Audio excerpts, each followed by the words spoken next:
So இன்னைக்கு உங்கள் வாழ்க்கை கேள்விக்குறியானதுக்கு நான் தான் காரணம், அப்படித்தானே? இதை நான் எதிர்பார்க்கவே இல்லை காவியா.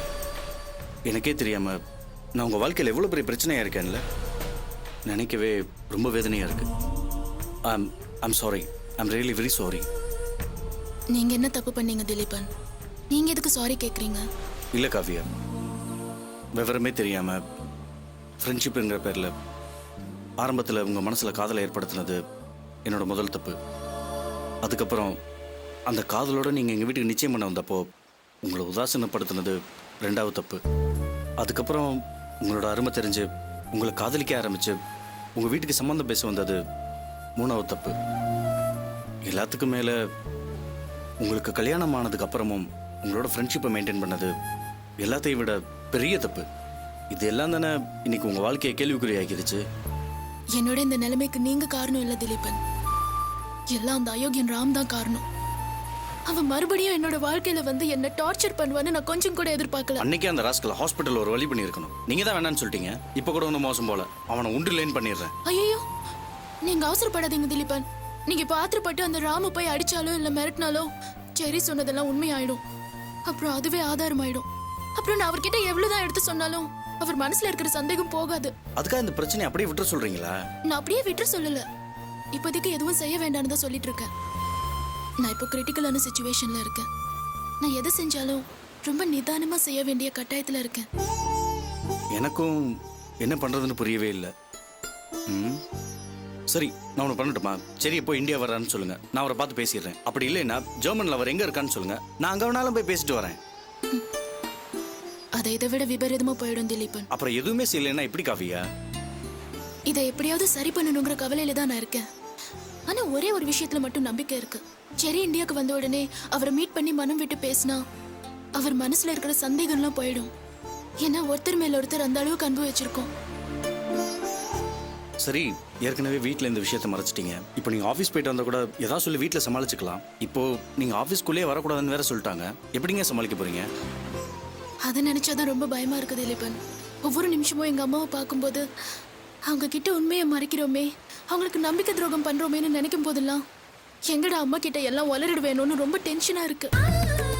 இந்த உண்மை மட்டும் எங்க அம்மாக்கு தெரிஞ்சிச்சுன்னா எங்க அம்மாவோட நிலைமை அவ்வளவுதான். காவியா ப்ளீஸ் அழாதீங்க. இந்த மாதிரி 1000 வித்தை நம்ம கிட்ட இருக்குது.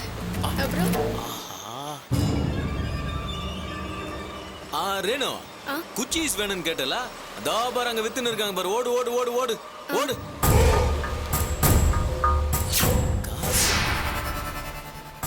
இவன் எதுக்கு இங்க உட்காந்துருக்கா? பக்கத்துல இருக்கிறவன் வீட்டுக்காரன் கூட இல்லையே. ஆபீஸ் டைம்ல ஆபீஸ் கூட போகாம வேற ஒரு ஆம்பளை கூட இப்படி தனியா நெருக்கமா உட்காந்து அழுதிட்டு இருக்கான்னு ஏதோ இருக்கு.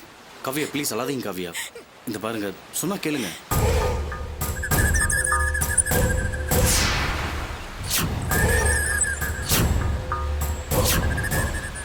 ப்ளீஸ் அழாதீங்க, எல்லாரும் பார்க்கறாங்கன்னு சொல்றேன்ல. காவியா காவியா கண்ணை தொடச்சுங்க. என்னங்க?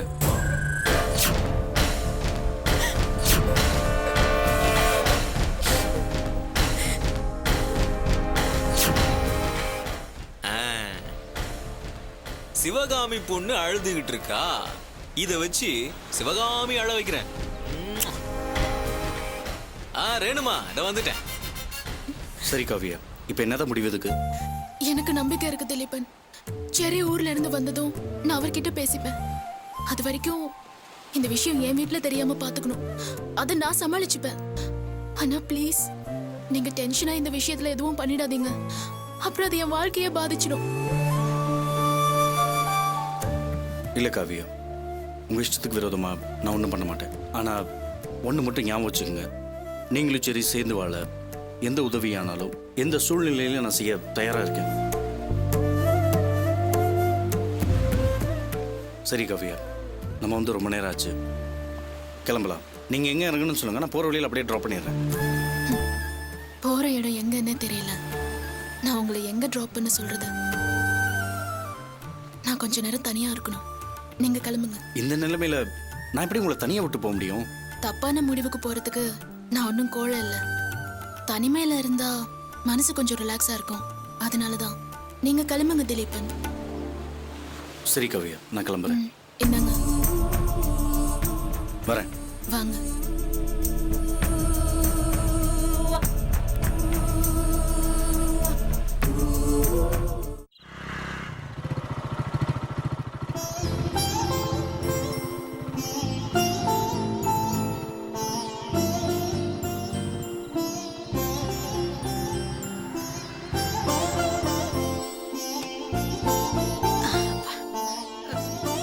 வாப்பா செல்வம், எங்கப்பா போயிட்ட நீ? உனக்கு போன் பண்ணி பார்த்தேன். மணி அடிச்சுட்டே இருந்தது, நீ எடுக்கவே இல்ல. என்ன ஆச்சோ ஏதாச்சோ நான் ரொம்ப பயந்து போயிட்டேன். எங்க போயிருந்தீங்க நீங்க? தப்பா எடுத்துக்காதீங்கம்மா. நீங்க ஃபோன் பண்ணும்போது நாங்க 2 பேரும் படம் பார்த்துட்டு இருந்தோம். அந்த சத்தத்துல எனக்கு ஃபோன் அடிக்கிறது கேட்கல. படம் முடிச்சுட்டு வெளில வந்தோடனே நீங்க ஃபோன் பண்ணதை பார்த்தேன்.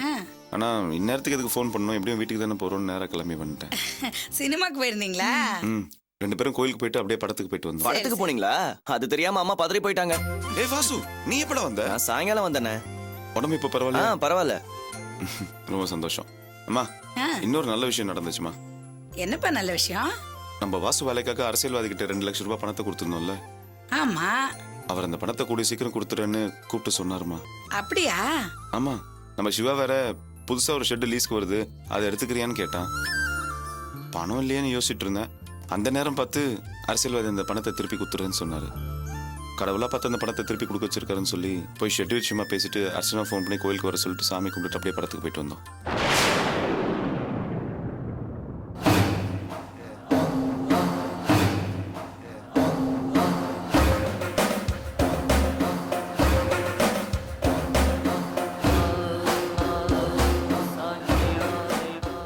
என்னம்மா, நான் எவ்வளவு சந்தோஷமான விஷயம் சொல்றேன், நீங்க எதுவுமே பேசாம அமைதியா நின்றுட்டு இருக்கீங்க. அது வந்து நீ சொன்னதை கேட்டதும் அப்படியே சந்தோஷத்துல திகச்சு போயிட்டேன்பா. என் பிள்ளைக்கு நல்லதே நடந்துகிட்டு இருக்கு, இதே மாதிரி எப்பவும் உனக்கு நல்லதே நடக்கணும்னு அந்த சாமி கிட்ட வேண்டிக்கிட்டு இருந்தேன்ப்பா. என்ன ஆசீர்வாதம் பண்ணுங்க. அடடே இருப்பா, என் ஆசீர்வாதத்தை விட உனக்கு அந்த கடவுளோட ஆசீர்வாதம் தான்ப்பா ரொம்ப முக்கியம். இது வந்துடுறேன்.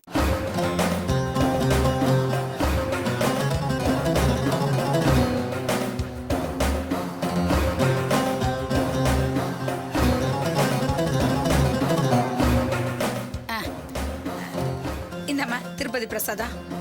இந்தப்பா நல்லா பெருமாளை வேண்டிக்கிட்டு சாப்பிடு. ஏதுமா திருப்பதி பிரசாதம்? எனக்கு நல்லபடியா குணமாகணும்னு என் மாமியார் திருப்பதிக்கு வரதா வேண்டிக்கிட்டாங்களா.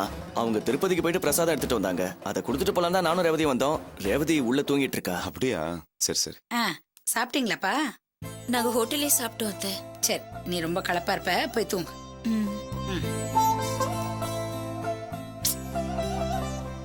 ஏம்பா, வாயும் வயிறுமா இருக்கிற பொண்ணை இந்த மாதிரி அகால நேரத்துல எல்லாம் வெளியில கூட்டிட்டு போக கூடாதுப்பா.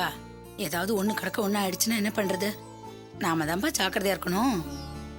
சரி சரி, போய் படு. சரிம்மா, நானும் தூங்க போறேன். டேய், இருடா. ஏண்டா இப்படி தூங்கிட்டே இருந்தேன்னா எப்ப தாண்டா முழிக்க போற? என்னம்மா சொல்ற? வாடா அறிவு கட்டவனே, வா சொல்றேன். வாடா சொல்றேன்.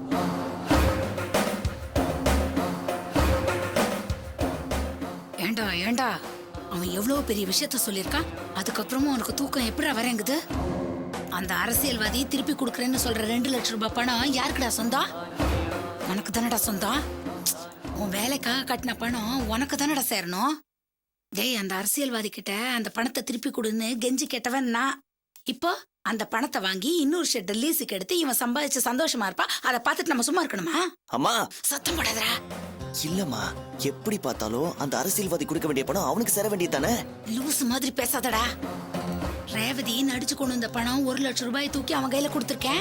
அங்க இங்க நான் கடனா கொடுத்தது எல்லாம் வசூல் பண்ணி 30,000 ரூபாய்க்கு அவனோட வண்டியை அவனுக்கு வாங்கி கொடுத்துருக்கேன். அது மட்டும் இல்லடா, குளுந்தூர்பேட்டை கிட்ட 1200 சதுரடியில அவன் பேர்ல ஒரு இடத்த வாங்கி டியூ கட்டிக்கிட்டு இருக்கேன். இதெல்லாம் எதுக்காக? இப்ப நான் என்னம்மா பண்ணணுங்கிற? அவன் அந்த ஷெட்டை லீஸுக்கு எடுக்க கூடாது. எப்படி எடுக்கிறான்னு பாக்குறேன். அந்த பணம் எப்படி அவன் கைக்கு போய் சேருதுன்னு நான் பாக்குறேன். அம்மா, அவன் விஷயத்துல கவனம் செலுத்துறேன்னு என் விஷயத்த கோட்டை விட்டுறாதம்மா. என்னடா சொல்ற?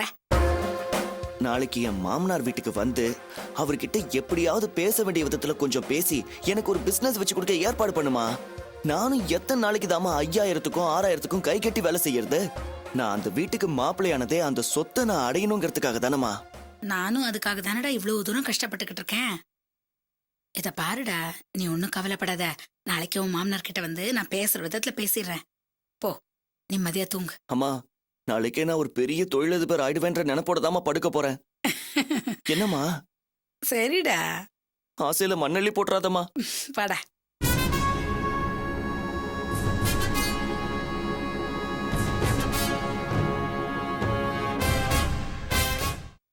சுத்த பைத்தியக்காரத்தனமா இருக்கு நீ பண்ணிருக்கிற காரியம். நான் அப்படி என்ன பைத்தியக்காரத்தனம் பண்ணிட்டேன்? பின்ன என்ன, உன் பிரச்சனைக்கு காரணமே அந்த திலீபன் விஷயம்தான். அப்படி இருக்கும்போது அந்த திலீபன் கூட நீ பீச்ல உட்காந்து பேசிட்டு வந்திருக்க. சரி மாமாவுக்கு வேண்டியவங்க யாராவது உன்னை பாத்திருந்தா பிரச்சனை இன்னும் பெருசா தானே ஆயிருக்கும். அதை யோசிச்சு பாத்தியா நீ? அதை யோசிக்கிற நிலைமையில நான் போய் இல்ல பிரியா. முதல்ல நான் அவரை அவாய்ட் பண்ணிட்டு தான் போனேன். அவர் என் பின்னாலேயே வரதை பார்த்து பப்ளிக் என்னமோ அவரை ஈவ் டீசிங் பண்றதா நினைச்சு அவரை அடிச்சுட்டாங்க. அந்த சிச்சுவேஷன்ல நான் எப்படி அவரை அப்படியே விட்டுட்டு வருது? அது மட்டும் இல்ல, அந்த நேரத்துல என் மனசுல உள்ளதை நான் கொட்டி தீக்க ஆள் இல்லாம நான் மனசுலயே குமிரிட்டு இருந்தேன். அப்ப யாராவது வந்து என்னம்மா என்னாச்சுன்னு கேட்டிருந்தா கூட நான் அந்த இடத்துலயே உடஞ்சு போய் அழுதுருப்பேன். அப்ப திலீபன் வந்து என்ன பிரச்சனைன்னு திரும்ப திரும்ப கேட்டப்போ என்னால என்ன செய்யறதுன்னு தெரியல. அப்போ ஆறுதல் தேவைப்பட்ட நேரம். என் எதிரில என்ன புரிஞ்சுக்கிட்ட ஒரு நல்ல ஃப்ரெண்ட் இருந்ததுனால எல்லா விஷயமும் அவர்கிட்ட கொட்டி தீர்த்துட்டேன். அதுக்கப்புறம் தான் என் மனசுல இருந்த பாரமும் குறைஞ்சிச்சு. இதெல்லாம் சரிதான். ஆனா பிரச்சனை ஒண்ணுக்கு மேல ஒண்ணு வளர்ந்துகிட்டே போயிட்டு இருக்கே. இதுக்கு என்னதான் முடிவு? சரி மாமா வர்ற வரைக்கும் இதுக்கு ஒரு முடிவே கிடையாதா?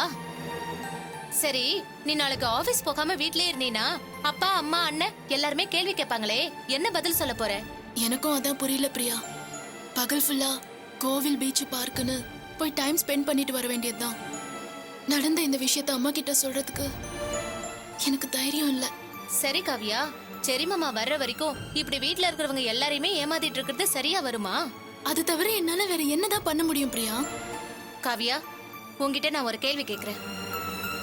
மாமா திரும்ப வந்து கண்டிப்பா உன்னை ஏத்துக்குவாருங்கிற நம்பிக்கை உனக்கு இருக்கா? 110% எனக்கு நம்பிக்கை இருக்கு.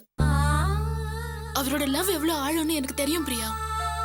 இங்க நான் எப்படி அவரை பத்தி நினைச்சிட்டு இருக்கேனோ அங்க அவரும் என்ன பத்தி நினைச்சிட்டு இருப்பாரு.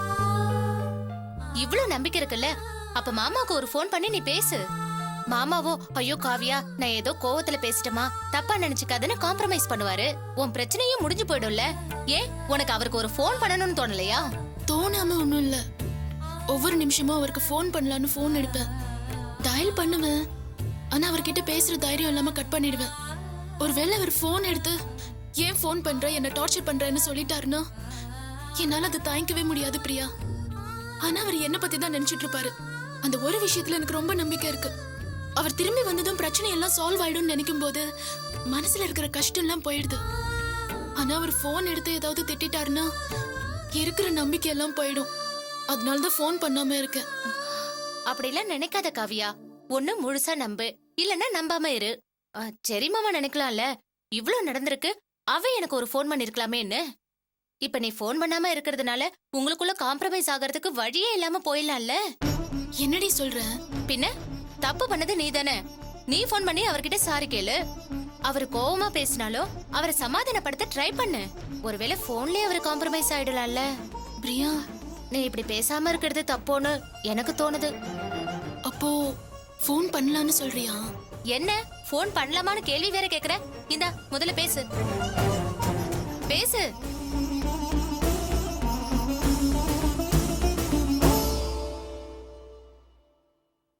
பேசு.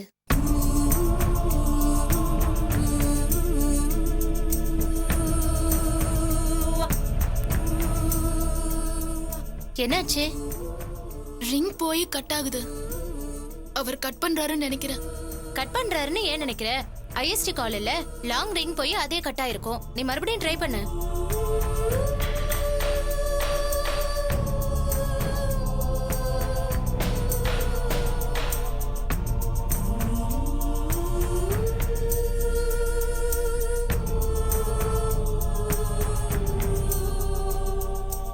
இல்ல பிரியா, அவர் கட் பண்றாரு.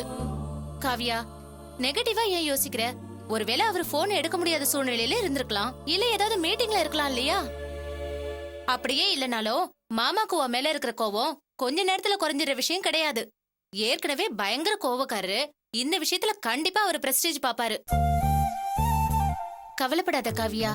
மாமா வேணா உன்னை வேணான்னு சொல்லி விட்டுட்டு போலாம். ஆனா நீ அடுத்த நாளே அவர்கிட்ட பேச நீ தயாரா இருக்கன்னு உணர்த்திட்டல்ல. நிச்சயம் மாமா அதை யோசிப்பாரு. அதனால இன்னைக்கு உன் போனை எடுக்கலன்னு நீ வருத்தப்படாத. நாளைக்கு உனக்கு அவர் போன் பண்ணுவாருங்கிற நம்பிக்கை எனக்கு இருக்கு. நீ சொல்றதெல்லாம் கேக்குறப்போ மனசுக்கு ரொம்ப தைரியமா இருக்கு பிரியா. சரி, எதை பத்தியும் கவலைப்படாத, தைரியமா இரு. படு.